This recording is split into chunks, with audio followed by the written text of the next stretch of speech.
CKC for several years now as a performance analyst, and measuring and analyzing force production in boats of our athletes in training and competition.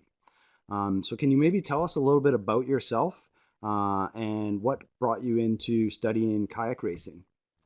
Yeah, thank you all for joining. Thank you for having me. Back in 2013, I started with Sports Center Atlantic as an intern, and obviously out here on the East Coast, there's a heavy kayak canoe presence. So really got started there, and into 2015, 2016, I started working a lot more with the athletes, a lot of junior athletes, a lot of U23 athletes, but as well some seniors as well. So in 2016, I started my PhD at Dalhousie University. Through Own the Podium, I was funded. I'm not sure. Can everyone hear me there, James? All Um, good. We can hear you. uh, yeah. So in 2016, like I said, started my PhD, and that was heavily focused on technique, so kayak technique specifically. Today, I'll chat a bit more about my research on pacing strategies, a bit of a physiology perspective, and then maybe in the future I can get back on and chat about more of the technical side of things, the force output that we've been collecting, more about the boat movement and how we've measured that. So I'm looking forward to it today. Awesome. Thank you. That's pretty exciting. So I'm wondering, have you ever done any paddling yourself, Josh? I've not done a ton of paddling, a bit more of the recreation side. I have, however, been in a kayak before, a racing kayak, and I'm not sure if Chad Brooks is on right now, but he one time got me to sit in a boat on a next to the dock, and he said, "Take a few strokes. I have your boat. Don't worry." He held the boat, and then he let go, and I didn't know it. So next thing I know, I was out in the middle of the lake. But so that's about as much kayaking experience as I have. Okay. Maybe just hold on a second, Josh, because I can hear you just fine. But there are a few people in the chat that are saying they're having a trouble Yeah, hearing yeah, you. So yeah. just hang on a second.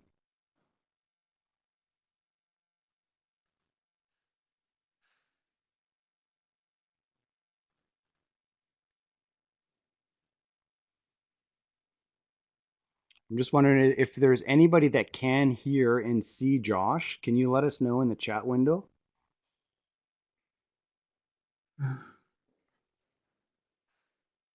So some people are saying they can hear. Yeah, quite a few are saying that they can hear us both loud and clear. So maybe if there are people that are having trouble hearing Josh, maybe just sign back out of the meeting and come back in. There is also at the top right, there should be an option there for you to change your audio source. But I think just logging back out and coming back in, and we'll see if that helps. And while we're doing that, we can continue, Josh, here. Yep. Um, so just if you could maybe just let us know, what was it? You've been to a few destinations. What is your favorite paddle and regatta course that you visited with the national team? That's a great question. I think they all have the ones that I've been to have a special part about them. I've been to Portugal as well as Belarus. I've been across Eastern Canada at least. So I think anytime on the international stage, it's pretty cool to see Canadian athletes get out there and do what they do and do really well at what they do. So it's good to see the end result, obviously, but even training camps right here in Nova Scotia, Lake Bannock. I love all the clubs and lakes that I've been to so far. So, yeah. Great, good. Mhm. Um, and so just curious, obviously we're all stuck at home or have been stuck at home. So how have you been doing during the COVID-19 sort of stay-at-home advisory, and have you been able to continue your work as a PhD candidate?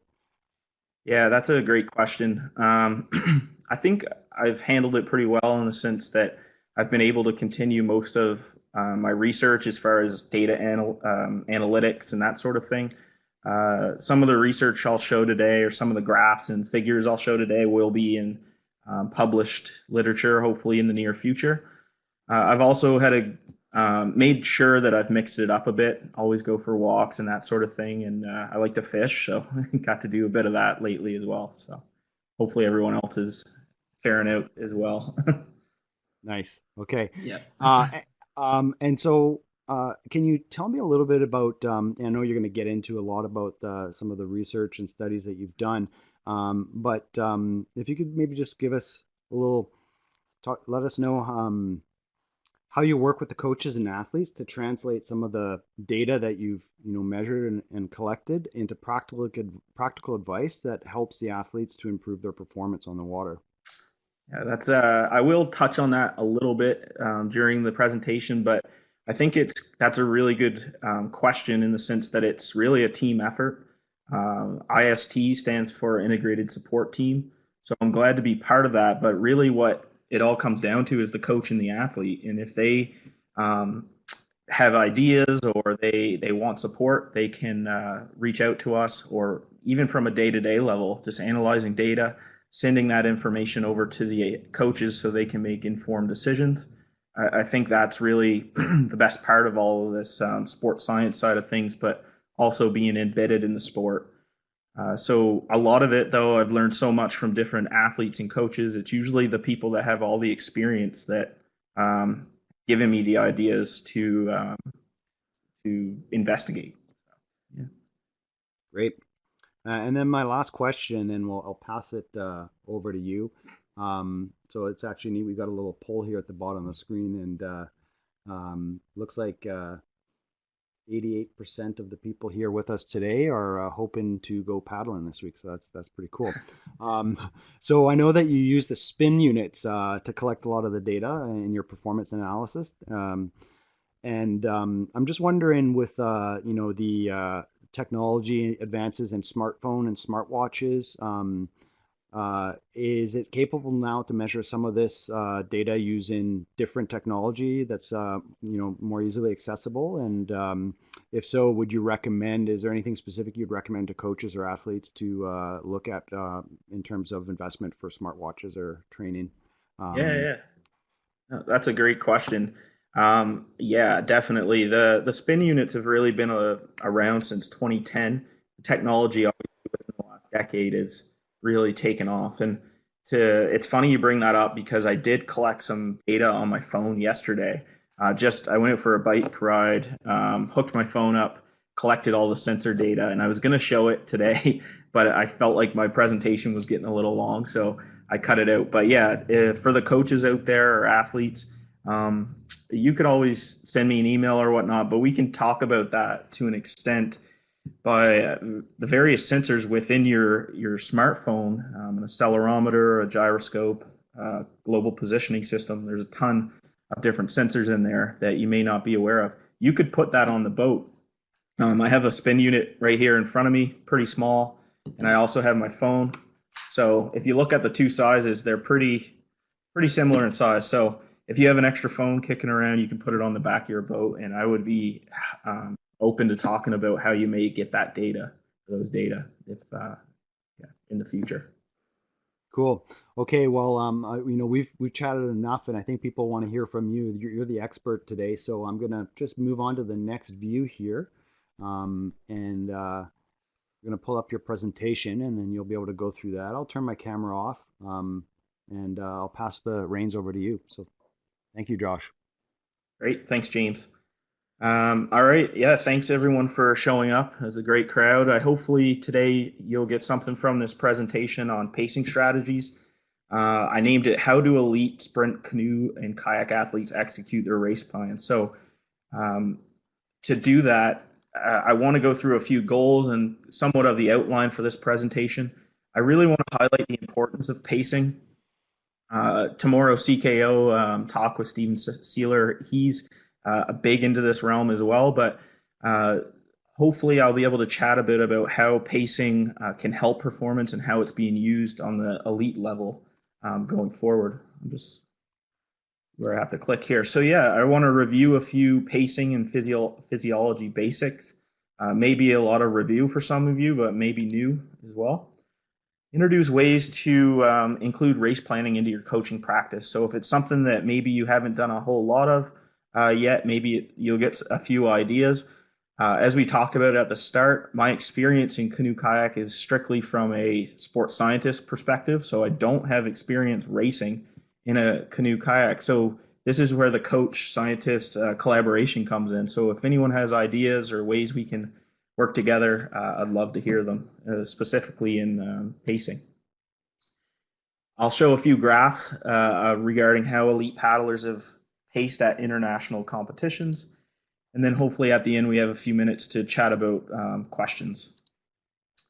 So I thought I'd throw this in here just to warn everybody. The following presentation has a lot of graphs. So it comes kind of with the territory, performance analyst, biomechanist. I deal with numbers every day. So I try to visualize data or numbers through graphs. I understand that not everybody does this. So if you haven't had your mid-afternoon coffee, you may want to grab that as I go forward here. So we'll start with a definition. Pacing. What is pacing? What is a pacing strategy? Pacing has been defined as the goal-directed regulation of intensity across exercise bouts, as well as the self-selected tactics adopted by an athlete to complete a race. So everybody obviously has an idea of what pacing could be or how it's used, but really what it comes down to and the purpose of pacing is that from this quote right here from a paper, Skorsky AL, the athletes need to appropriately distribute their energy expenditure in a way that all available energetic resources are used, but not so early as to experience premature fatigue prior to the finish line. So if you're a current or former athlete, I'm sure you've been in a race. I've competed in other racing sports, but in canoe kayak, I'm sure there's times where you just wish it would be over. Probably close to the end of the race, hopefully. You just wish it was over. Probably something that happened prior to that point within the race is why you're feeling that. So maybe you used a bit of energy a little too early. Maybe your competitors made you go a little harder than you'd like. So that's why these pacing strategies are very important. So really the reason why we want to do these how it can help or why we want to use pacing strategies is a picture right here. You see kayak canoe races, they end sometimes with milliseconds or hundredths or tenths of seconds between multiple boats. So the worst thing I can think of would be after a race knowing that maybe you didn't think about a racing plan to the best of your ability, or maybe your plan didn't actually fit the strengths you have as an athlete. So that's really important in my opinion. And I think it's something that we should always consider. So again, we really quickly, I'll go through some energy systems review. When we talk about energy systems, we talk about anaerobic and aerobic. Within that anaerobic phase, we have this thing called the ATP, phosphocreatine. That's our really quick energy stores. We use this energy immediately when we race. So in this figure here, what you see is the percent contribution to total energy supply on the y-axis. And then we see exercise duration on the x-axis. So basically what this is showing in this red line is that you use a lot of these alactic, not producing lactate, stores at the start of the race. As the race goes on and the duration increases, we then move into glycolysis, in which this is where lactate is produced. However, it's still an anaerobic energy system. There is no oxygen involved. And then finally, in this yellow line, what we see is aerobic. Aerobic, obviously oxygen. We tend to use aerobic energy systems more often as the race duration increases. And this will be, I'll continuously come back to this graph over the next few slides, but hopefully you get the idea that the anaerobic stuff happens at the start of the race, the aerobic stuff happens at the end of the race. Just to kind of show that a different way in running or athletics, I should say, this paper here, Spencer in 2001 looked at the energy supply at 200, 400, 800, and 1500 meter athletic events I have in the red there, you see the time. So the time each one of these events would have lasted: 200 meters, 22 seconds; 400 meters, 49 seconds. That gives you an idea how kayak or canoe races relate to this. So in this bar graph, what you see is the black line is the anaerobic stores or energy systems being used, and the gray bars are the aerobic energy supply. So as you see, as that exercise duration and distance increases, we become more reliant on aerobic contributions. So I know this is a kayaking talk, so you're probably wondering how this relates to kayaking. There have been a few studies that looked at this. A colleague of mine, Miriam Paquette, she's out of INS in Montreal. She's published 3 papers in the last year around the physiology. Sorry, not the last year, the last 3 years, around the physiology in canoe kayak. And what you see here is, excuse me, what you see here is in the 200, the 500, and the 1,000 meter races, we see that 200 meter races rely on about 37% of an aerobic contribution. 500 meter event, 71 approximately percent of our aerobic contribution. And then finally, for the longer distance, the 1,000, that's an 87% aerobic contribution. So no race is completely aerobic. No race is completely anaerobic. So it's very important to train all 3 of these systems in order to race on the elite stage. So now getting into kind of the pacing strategies and the different types of them. Some of this may be review as well, but the first one would be an all-out pacing strategy. And this is a very short duration race, so less than 90 seconds. As you can see in the figure down there, what's highlighted in blue, anything in blue is kind of the contributions you're getting from total energy supply and the different systems. So again, as that exercise duration increases, we become more aerobic. The all-out sprint is mostly anaerobic. So we see this quick acceleration. If you've ever raced a 200-meter kayak or canoe event, you always want to get off the line quick. And the real key here is to maintain the high power output for as long as possible. So you want to get to your maximum velocity and then just try to keep it there as long as you can go. This is really common in other sports, obviously. In one physiological test that a lot of people are used to is this test called the Wingate test. It's a 30-second all-out test on a cycle ergometer. And what this figure here shows is the power on the y-axis, so how many watts you output, as well as time on the x-axis. So again, the black lines here are showing the ATP PCR, so that alactic, no lactate, very quick physiology energy system at the start of the race. The next step here, as time goes on, we get into that 12 and a half, 17 and a half part of that Wingate test. We're now into the glycolytic system mostly. So again, anaerobic. And then towards the end of that, we're starting to creep up on more aerobic energy systems. So that all-out test, again, shows you right here, this is mostly anaerobic. The positive pacing strategy is a medium duration event. So we see that blue shaded area on the graph has moved a little bit. That's around 90 to 120 seconds of duration of the race. So again, we want to have that really quick acceleration, use up that phosphocreatine, ATP energy system, and then move into a slow and steady reduction in velocity throughout the rest of the race. Obviously, we'd love to keep that velocity as high as possible, but physiology and fatigue sets in, and that is just physiology, so we're going to decrease our velocity. This is typically where we see the split 1 is faster than split 2. So in this paper here, again, I tell you there's going to be a lot of graphs here, so hopefully I haven't showed too many yet, but Borges et al. In 2013 showed 500-meter races between 2005 and 2011. There's a couple years missing in there, but what this shows is male K1 A finals, B finals, K2 A finals, and K2 B finals. Again, all in the 500-meter race distance. So on that bottom part of the graph, what you see is only two data points. You see the 250 mark and the 500 meter, the second 250 data mark. And on the y-axis, I should say here, is the velocity, and you see it as a percentage. So anything over 100% is over your average race velocity for that race. So in all of these cases, we see a drop off. This is what we call a positive pacing strategy.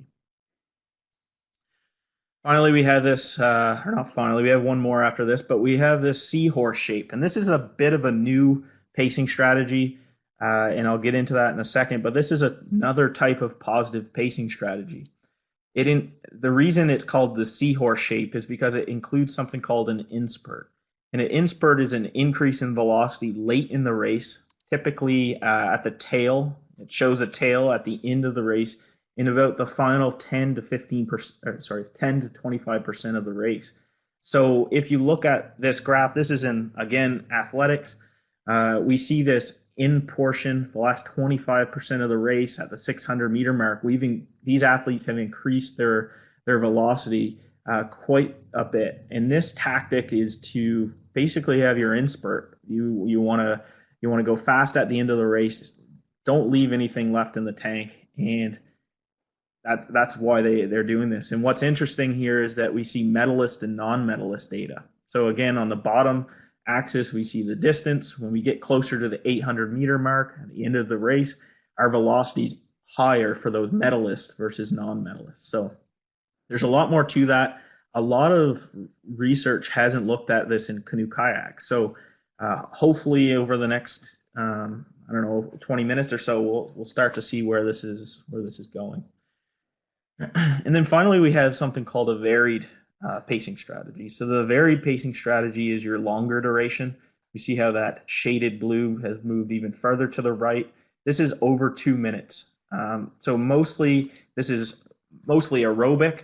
And what we can see as far as these pacing strategies is we have a U-shaped, a reverse J-shape, and a J-shape.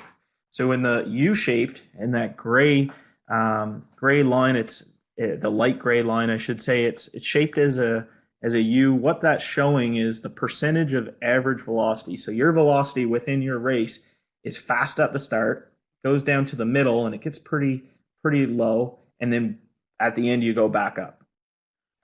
In the reverse J shape, what we see is a slower start and a really fast finish. You don't see that too much in canoe kayak. What we do see a bit more in kayak is the reverse J shape. So we have a really fast start, slower middle, and then we try to increase the velocity at the end. So this is often dictated by fatigue, weather, technique, physiology for sure, and the competitor's race dynamics. So these are all things within that long duration race that may play a role. In the 200 meter, I'm not going to sit here and say that the fatigue and weather and those sort of things don't matter. What I'm saying is it's such a quick race that they matter less. So pacing, as we all know in the sport, pacing is often measured with traditional splits. So this example right here is just a readout, a PDF from a race. In this case, it's Duisburg in 2016, I believe. And what we see in this figure, or this table, is that we get traditional splits from the race organizers. These are 250, 500, 750, 1,000 meter times. So from that data, or those data, we can take that and we can look at it and see, oh, what place were we at the 250 mark versus the 500, et cetera. And I call these traditional splits because we can get these data from years ago.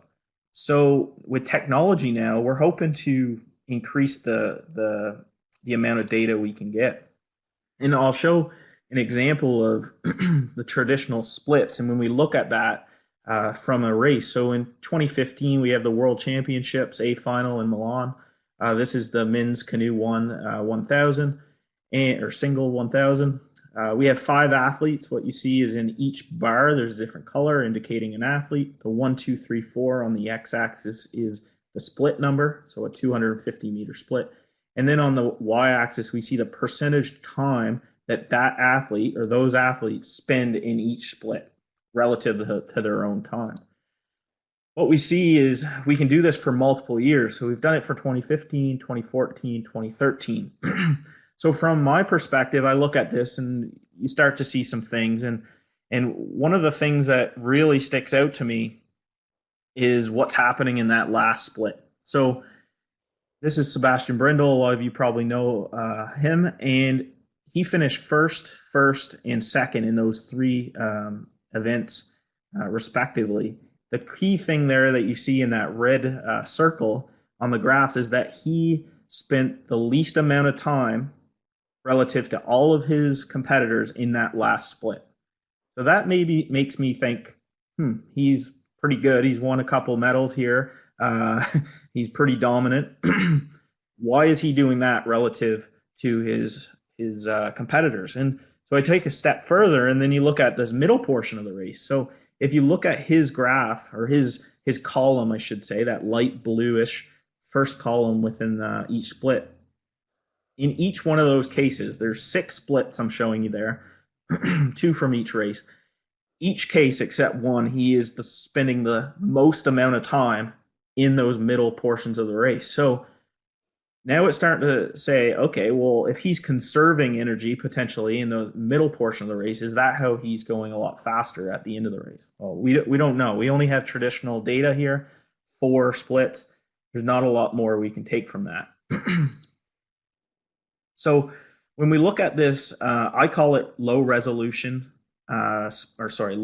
splits resolution. So when we take a look at this picture, this picture's low resolution. You can't really, you can see what it is. You can see that there's someone in a canoe on a lake. Nice night, it looks like.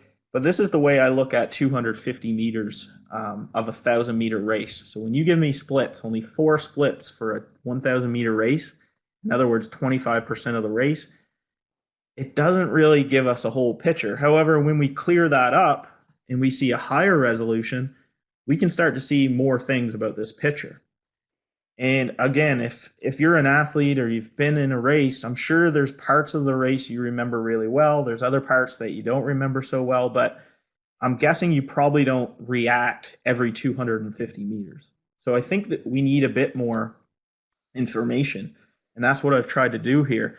I've tried to finish here. So if you look at that, every 50 meters of a 1,000-meter race, that's about 5%. Back in 1994, this researcher named Carl Foster mentioned that future research should really look at high resolution data, splits every 5 to 10% of race distance. However, this is still common. These traditional splits are still very common within most sports, not just canoe kayak.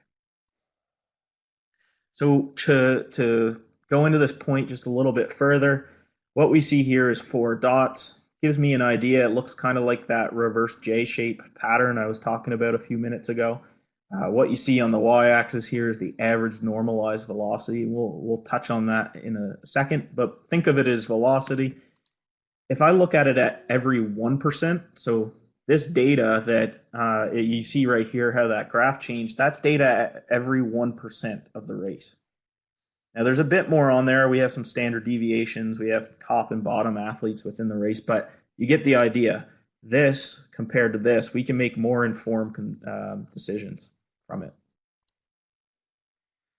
So as coaches, we want to know, and as performance analysts and biomechanists, we want to measure, we want to use our time wisely. We want to know what we have to measure. We don't want to measure everything because it becomes difficult. It wastes athletes' time, that sort of thing. So if we look at this deterministic model, which was created by McDonnell in 2013, she and her colleagues looked at a deterministic model in kayaking and showed that what really matters for us is this average kayak velocity. So if you increase your average kayak velocity throughout a race, you're going to win the race. If you have the highest average velocity, you're going to win the race. So we need to do that. And in a deterministic model, the way it works is we explain one variable, one key performance variable or indicator, and then underneath that, the next layer down, we explain that variable. So in this case, we explain it by understanding the average kayak velocity of one stroke, and then multiply that by how many strokes they took in the race. And then under that, we can then look into things like displacement per stroke and stroke time, etc. And I bring up stroke time because, as you can see, the numbers just above that box and circle where it says stroke time, those are the correlations with velocity within a stroke. So research has shown that if you decrease your stroke time, increase your stroke rate, you're going to be faster, correlated. There's a lot of issues with this statement, and we'll get into those eventually, so maybe a couple months down the road. But there's this part of the argument says that stroke rate increases, athlete increases. So this is something maybe we want to look into. So on the national team, the way we measure it, again, we use these spin units. So James mentioned that at the start of the talk. The spin unit is pretty small. Like I said, a little bit smaller than the phone. It has something what's called an accelerometer, a gyroscope, and a GPS. Excuse me. So the accelerometer, what that does is it measures the acceleration of the body of the boat, because this is connected to the boat. It measures how it increases its acceleration in various positions, up, down, forward, back, side to side. So when there's an increase in acceleration in the forward direction, that tells us how much that athlete's accelerating every stroke. And we can collect these data 200 times per second, 100 times per second. So we get a lot of data from this. The other thing is the gyroscope. We have the pitch, yaw, and roll. So we can determine how that boat is pitching, how it yaws, and how it rolls side to side. And there's not a lot of evidence out there, but this is related to the amount of drag that's acting on your boat. So the more your boat moves, the more drag is happening. The more water's touching the boat, the more water's coming in contact with the surface area of the boat, it's going to slow you down. And then finally, most of you are probably familiar with global positioning systems. Everybody's phone has one. Your car may have one. Using satellites, we can determine the position of the boat in space, as well as using Doppler effect, we can determine the velocity at which the boat or the body is moving. So what we do with these spin units is, as you can see in the pictures there, we put them on the stern deck side of the boat, just posterior to the athlete. There's a picture of Mark DeYoung from the London Olympics. His spin unit's on. That's data that obviously we really care about. That's a bronze medal data right there. So that's really important stuff. And from that information, we can learn more things about how elite athletes move.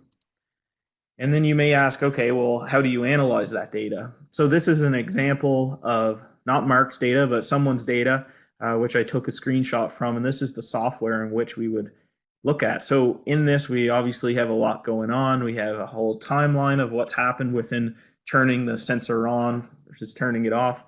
We have a map, shows exactly where that athlete was throughout their entire workout. We see their velocity increase. We see pretty much anything that the sensor collects, we can see what it is. So if I look in here a bit deeper, what I'm showing you here is the black line is the acceleration. So as the boat accelerates, we get an outline of how the acceleration occurs, how the boat is accelerating in time. And each time that there's an increase in forward acceleration, so the boat goes forward basically from the propulsion of the stroke, it increases its acceleration forward. We know that that's a stroke. So as you can see, these orange vertical lines, that's indicating a stroke. So from that, we can then determine the time it takes between each stroke. We can calculate the stroke time. And then from those data, we can then learn more about the stroke rate. The inverse of stroke time is stroke rate. So for an athlete or a coach, after their race, we can give them a report and say, this is exactly what you did. We have data for 100 times per second here. We know exactly where you were, how fast you were going, how many strokes you were taking. And then that's when we can start to manipulate some things. And the coach can say, okay, I think you need to go a little faster here, a little slower here, maybe change the way the athlete's physiology works, or change it based on their physiological strengths. Obviously, every athlete has really strong strengths and from a physiological standpoint. So it's important, and that's another place where race planning can come in, and you can get better, use it to your strength. So you guys may be sitting there and say, okay, that's cool, but we don't have that technology. So I wanted to make sure that you understand that the technology, like we said about the phone at the start, someday I think, and very soon, all of coaches could be collecting this information, and it can be quite simple to analyze it simply using Excel or Microsoft Excel. But in this figure here, if you use the stroke rate Nelson Kellerman stopwatches, you can do that and you can get reliable data. So this paper right here, I'm not going to go through it all, obviously, but what it shows is that the hand time in a 40-yard dash is significantly faster than electric timing gates. So what that means is the coach, when they start the watch versus end the watch, they're always faster, or most times they're faster than the electronic timing gates. But if you take a step further, what it also shows is that they have a really high relative reliability, regardless of the timing method. And it's the same for an experienced coach and a non-experienced coach, so a novice coach, I should say. So what that tells me is that you can do this over time and have reliable results. So even though you may be going a little fast, it doesn't really matter. As long as you're always fast, that's okay. That gives you the ability to look at what your athlete's doing and how to help them get better. So as per the title of the presentation, this is where I get into how the elite paddlers pace. What I did for this analysis is I looked at data from 2016 Olympics, 2017 World Championships, and each of the 3 World Cups in 2016. And from those data, from those events, we got 2 sorts of data. We got the typical PDF printout, so it tells us exactly who won the race, what their splits were, final times, a bunch of other information. But from these specific races, they also gave us some really in-depth, high-resolution data. So if you want to look into this chart or this table, I know I've talked about graphs and graphs and graphs, so now I'm just going to give you some more numbers. If you look closely on the left side of that picture, it shows distance. Each one of those data points is 10 meters in time. So this printout goes on for obviously 100 data points for a 1,000 meter race. That's 1% of the race. Every 1% we get information. What you see across the top there is the Ukraine 2, Brazil, etc. Each lane, they give you their speed and their stroke rate. So this data is accurate to about 0.1 meters per second as far as velocity goes. So this is very good quality data, and this is something that performance analysts and biomechanists get excited about, because now we can start to see the real picture. I'll just go over this really quickly, but we could show all this information as a raw output. So when I talk about raw output, I'm talking about, okay, this athlete went 5.2 meters per second at the 50 meter mark, and then they went 5.3 at the 60 meter mark, etc. Or we can look at it from a normalized perspective. And the reason we want to look at it from a normalized perspective is because there's a whole lot of constraints that are happening within a race. One singular race, even 10 minutes apart, the wind could change, that sort of thing, but also from the different events, from the 2016 Olympics versus the 2017 World Championship. So what I'm showing you here is this Newell's model of interacting constraints, and this is adapted to illustrate the resulting effects on variability of physical performance. So another busy figure here, but what it's showing you is that various constraints like the environment can play a huge role, as you all know, in canoe kayak. If it's cold, windy, rainy, water temperature is really low versus really high, hot weather, these variables always have an effect on performance. Another thing could be the task. So this model is based on environment, task, and organism. The task would be the task at hand. I think the Olympics are a different level than, say, a weekend time control. So normalizing this data helps to normalize the data in the sense of we can now compare between different events. And then finally, the organism. The organism is more from a personal standpoint. So how does a crew boat work together, how they're, in this case, very dominant. We want to normalize that information because their performance is changing between events as well. So I think hopefully you've gotten the point there. Hopefully we can see now how this occurs. So in the sense of men's kayak singles 200 meter, that's the code that I have to use in the analysis. What we see on the y-axis is the normalized velocity, the normalized stroke rate, and the normalized stroke length. So a value of 1 is the average value for that entire race.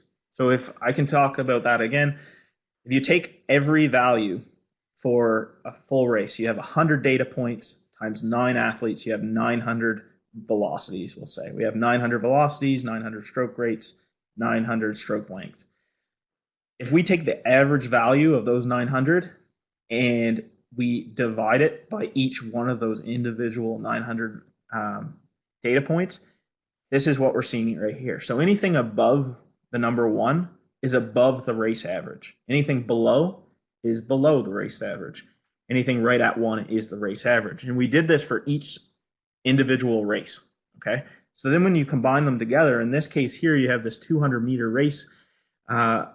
We can start to see exactly what these athletes are doing. So from the A final and the B final athletes within those 5 events, this is their average output, their average pacing profile from a velocity, stroke rate, and stroke length perspective. So black, obviously, if you haven't seen this so far, black is the velocity.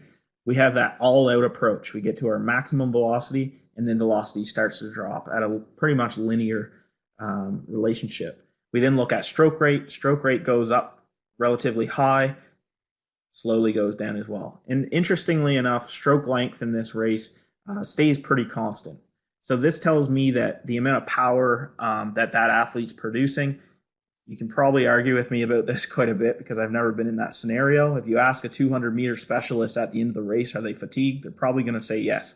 But as far as the stroke length goes, it's flat. It shows that they're not wavering too much from that. So we can then look at it also from on the women's side, women's kayak single 200, very similar output. I'm going to try to go through these relatively quickly. So if at the end you want to see them, or just let me know in an email or whatnot, and I can always go through them again. So to clarify with this one or conclude, 200-meter races follow an all-out pacing strategy.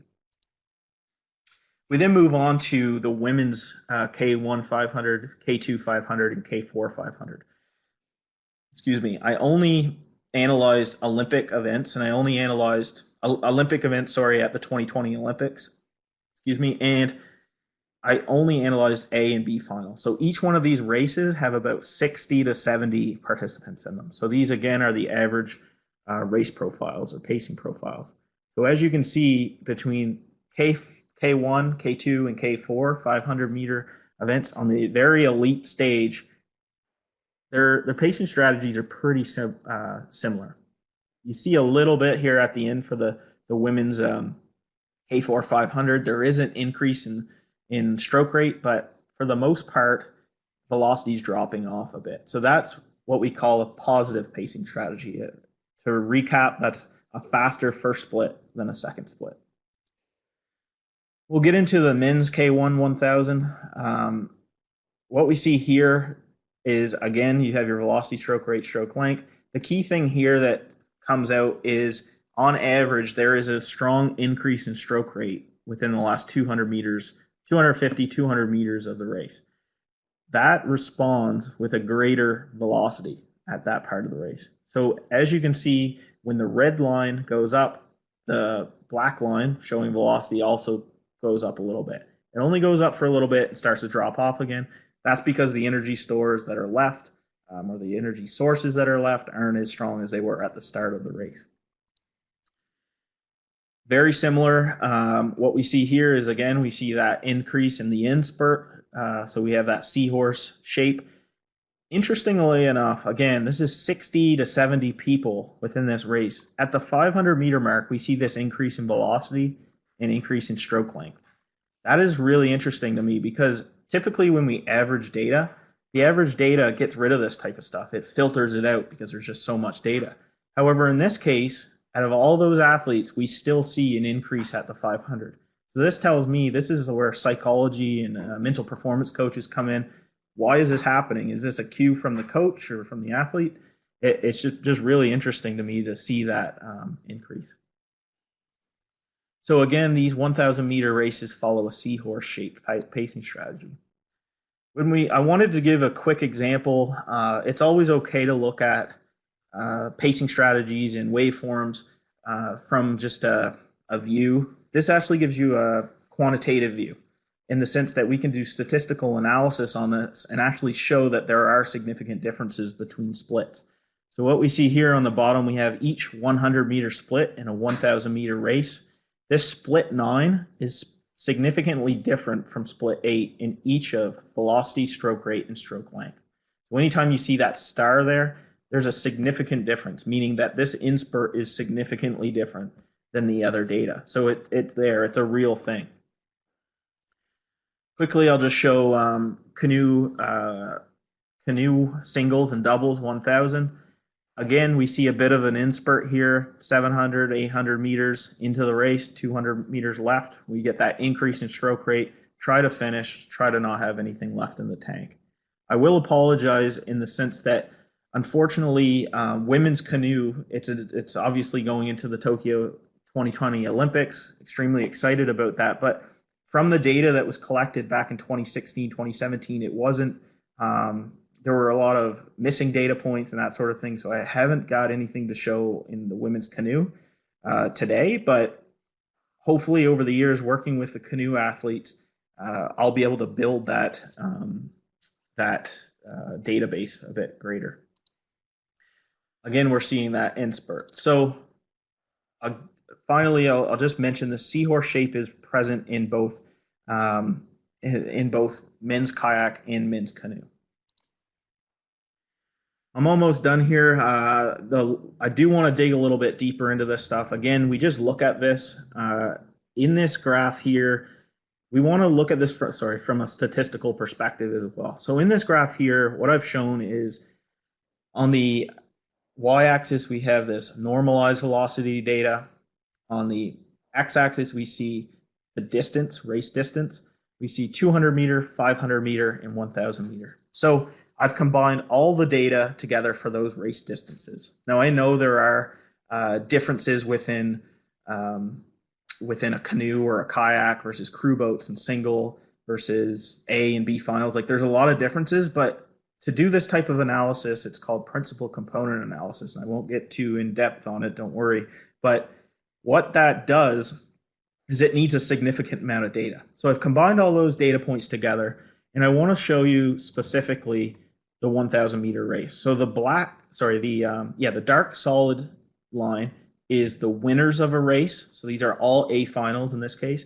The dashed line are the bottom 3 athletes within that race. So when we look at these figures, we can see that the velocity for the winners is always greater than the losers or the bottom 3 athletes within the race. That's by definition how you win a race. But what's really interesting to me is once you complete this principal component analysis, and this is a functional data analysis technique, when you do that, what happens is when we look at something called principal component 2, we're trying to reduce this data down to see it from a different perspective. I just see your comment in there about the triangles along the axis. That is a glitch. They're not supposed to be there. But basically, if you look at the 2 waveforms, the top athletes in this case are the dark line, like I said, the solid dark line. The dashed are the bottom athletes. What this shows me is then between the about 100 meter mark and the 700 meter mark, the bottom athletes, relative to themselves, are going faster. So they're going way too hard relative to their physiology and what they're able to do in the middle portion of the race versus the top 3 athletes. So those top 3 athletes are going slower within the middle part of the race and then being able to do this huge inspurt. Now, I know there's obviously different opinions on this, but this is data from, again, 60, 70 different athletes showing this. So there may be something here. And what I want to bring back is this picture of Sebastian Brindle. If you remember back when we were showing those low resolution splits, the traditional splits, he always was slower in the mid portion of the race relative to the end of the race. So I feel like there's something here, and we need to continue to collect this data and these data and look at it. Finally, I'll get to the question here in just a second here, but I'm almost finished. So when we do this, and this is where you can start as a coach at the club or with your athletes, the more data we have, the more quantifiable information we have, the more informed decisions we can make. So as you can see right here, we have this graph and the average maximum stroke rate. Over a year or two, these data came from. On the y-axis, we have the average maximum velocity. There is a bit of a trend here. So as you increase your stroke rate, you may increase your velocity. Now this isn't, I'm not going down this rabbit hole about statistical side of things, but there may be relationships that we care about.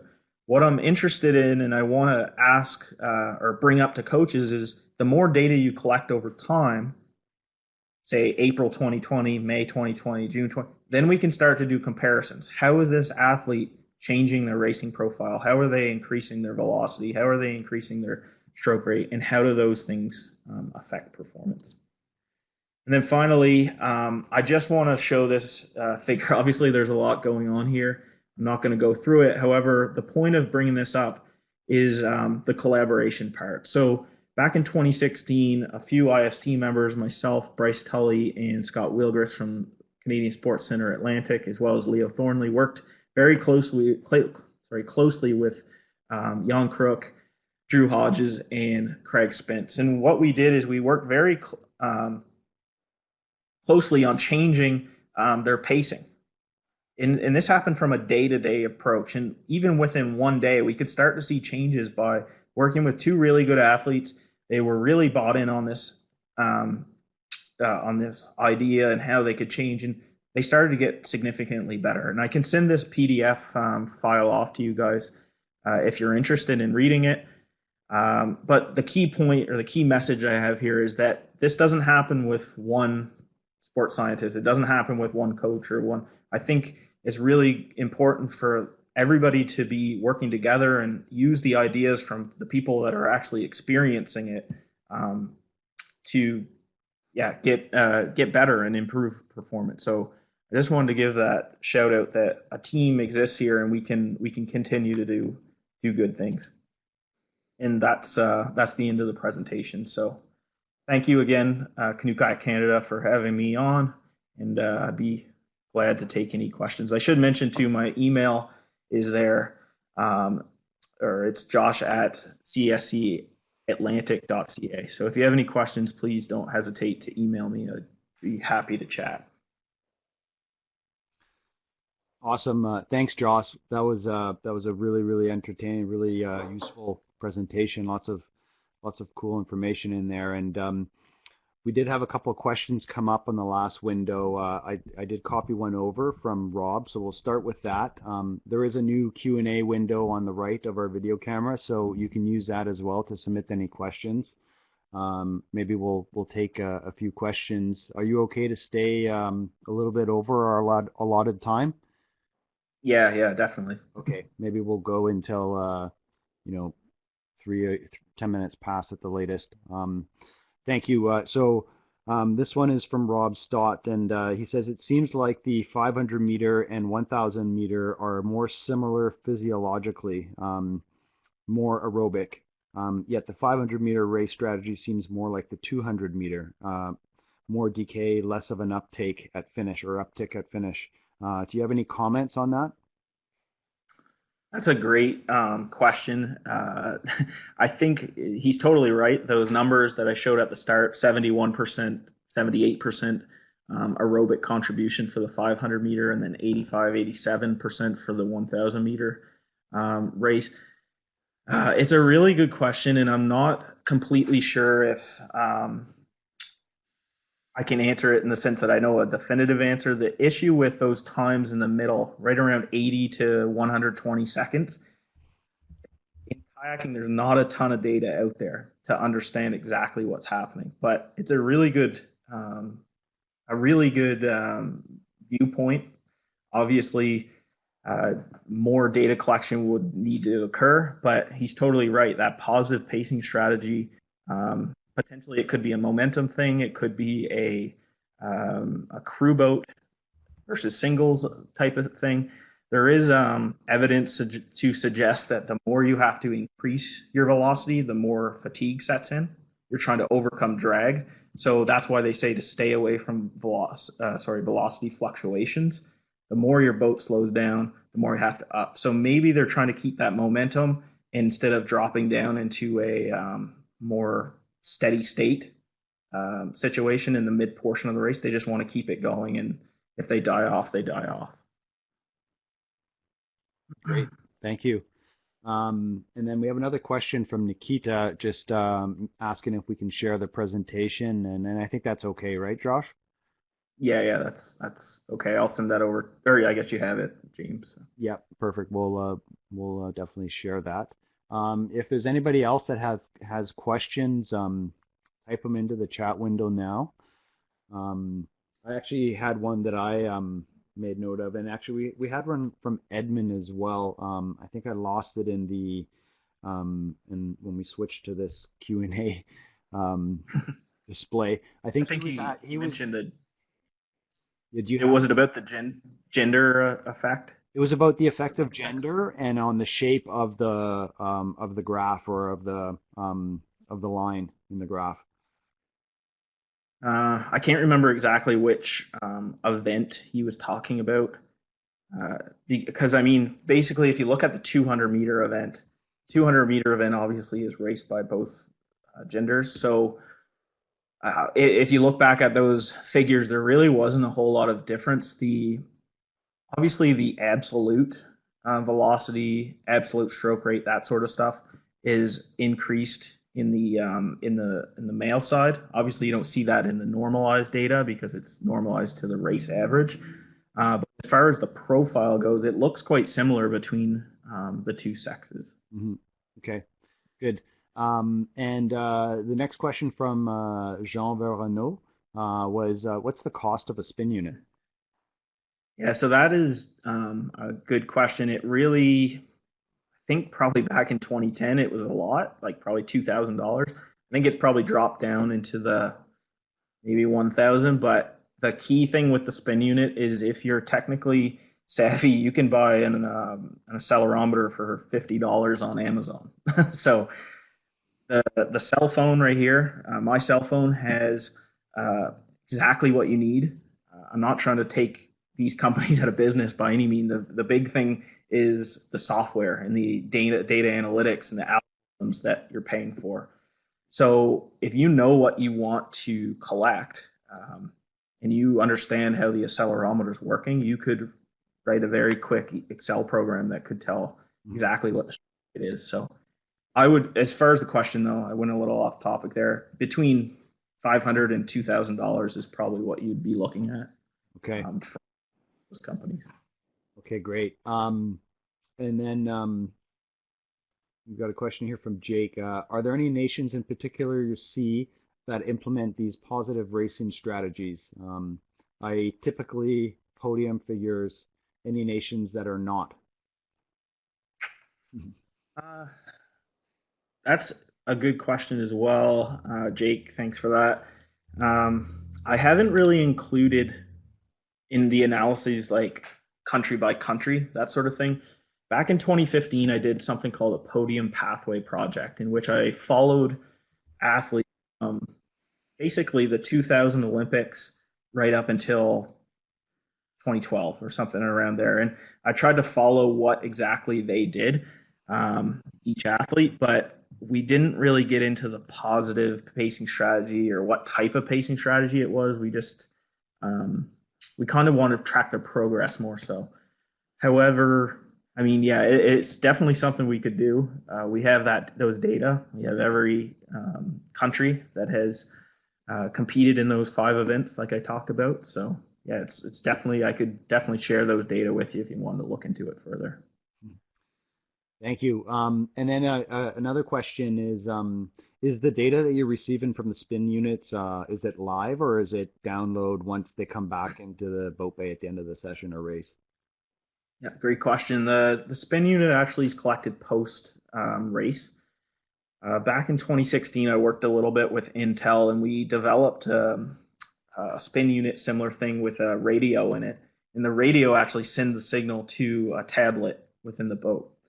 However, since that those times, we kind of got out of the wearable, or Intel got out of the wearable market, so that project kind of went to the side. But I do see a heavy um, that could be a heavy influence right there. If a coach can see exactly what the stroke rate is for, say, 10 of his or her athletes on the water, that could be huge.